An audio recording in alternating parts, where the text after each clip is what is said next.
Assalamualaikum warahmatullahi wabarakatuh. Ketemu lagi dengan konten Islam yang bahagia. Semoga hari ini kita jauh lebih dirahmati oleh Allah Subhanahu wa taala. Tema kali ini tentang konten Islami yang membahas salah satu kalimat yang bisa memunculkan dan menambah keyakinan serta iman Islam kita kepada Allah. Jika di masjid terdengar inna lillahi wa inna ilaihi raji'un, inna lillahi wa inna ilaihi raji'un, inna lillahi wa inna ilaihi raji'un, pasti kita langsung terhenyak, langsung kita kaget. Pasti ada saudara-saudari kita, tetangga dekat yang telah berpulang ke hadapan Allah Subhanahu wa taala. Sebutkan namanya, lengkapnya, alamatnya. Ya, gitu ya teman-teman, rata-rata di setiap daerah di Indonesia ya. Karena masjid adalah salah satu juga wadah untuk memberikan informasi yang valid ya. Tetapi teman-teman, kita menapaki hidup ini ya, kita berdiri di muka bumi ini, wasilahnya ini semua adalah kehendak Allah Subhanahu wa taala. Daun yang dari ranting jatuh menyentuh tanah ya, dimakan oleh ulat mati dijadikan pupuk ya, untuk menyuburkan tanaman itu dimakan oleh hewan itu dimakan oleh kita, menjadi sebuah daur ulang kehidupan.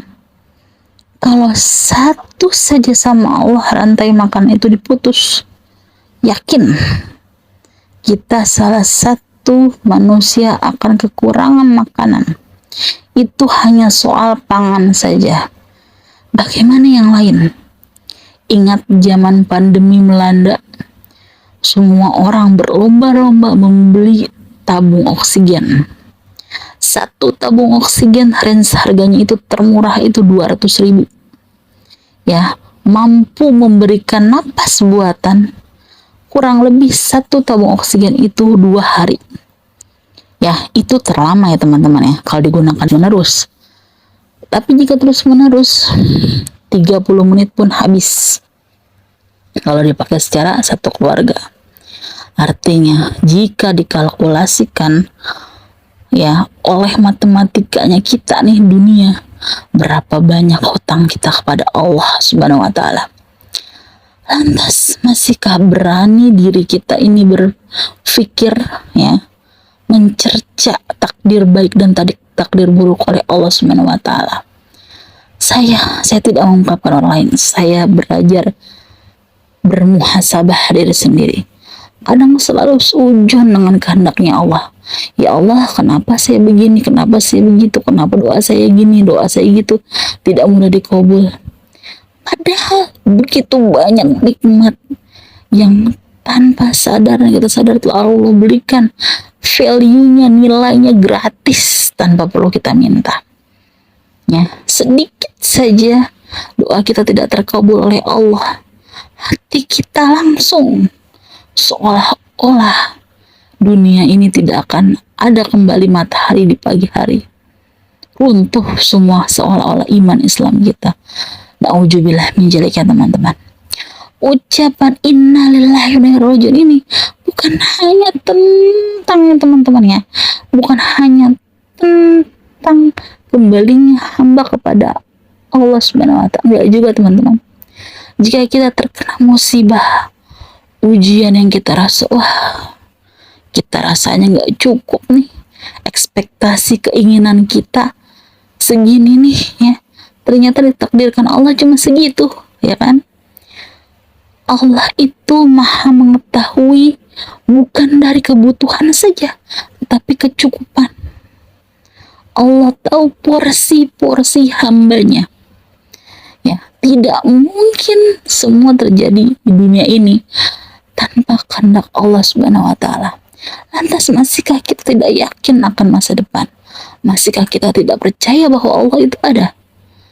Tauhidkan hati kita bahwa semua ujian, sedikit kekurangan dan sedikit kelaparan, ya, atau sedikit hal-hal yang tidak dikabul di dunia ini, itu nanti akan menjadi tabungan di akhirat.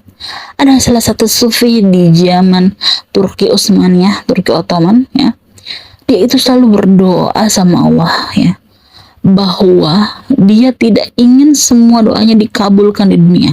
Kenapa?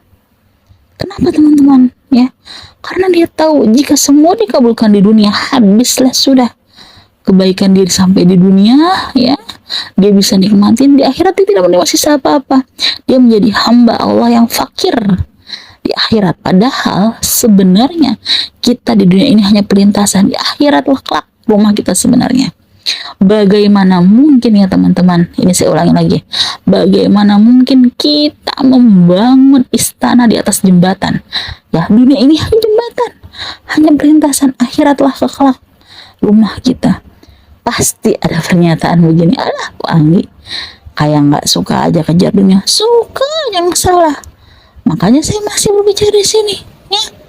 Tapi lama kelamaan sih sadar, saya kejar keras-keras, ya, saya usaha mati-matian, bukan untuk hal yang bisa membawa kita nanti matinya dalam keadaan baik. Itu adalah percuma teman-teman, percuma. Tidak ada jaminannya apa yang kita punya akan membawa kebaikan atau keberuntungan mutlak di akhirat, kecuali amal-amal ibadah yang kita persiapkan hanya untuk Allah Subhanahu wa Ta'ala. Yuk, mari teman-teman, ini juga bukan tentang kamu dan kamu bukan, tapi ini tentang Mpok Anggi sendiri. Mari belajar bahwa semua apa yang terjadi di dunia ini, qadarullahnya telah Allah persiapkan untuk kita. Tidak ada yang sia-sia, tidak ada yang salah, tidak ada yang kurang, dan insya Allah semua adalah takdir kebaikan yang nantinya akan membawa kita kebaikan. Selalu berpikir, ya, selalu bersikap, berusaha, ya teman-teman, di tengah gempuran apapun yang ada di kehidupan kita, bahwa Allah lah Maha Penolong kita. Allah lah yang mampu merubah balikan keadaan. Allah tidak akan meninggalkan hamba yang soleh. Allah tidak akan meninggalkan hamba yang solehah. Allah tidak akan meninggalkan umatnya yang terus menerus bertakwa kepada Allah Subhanahu wa Ta'ala.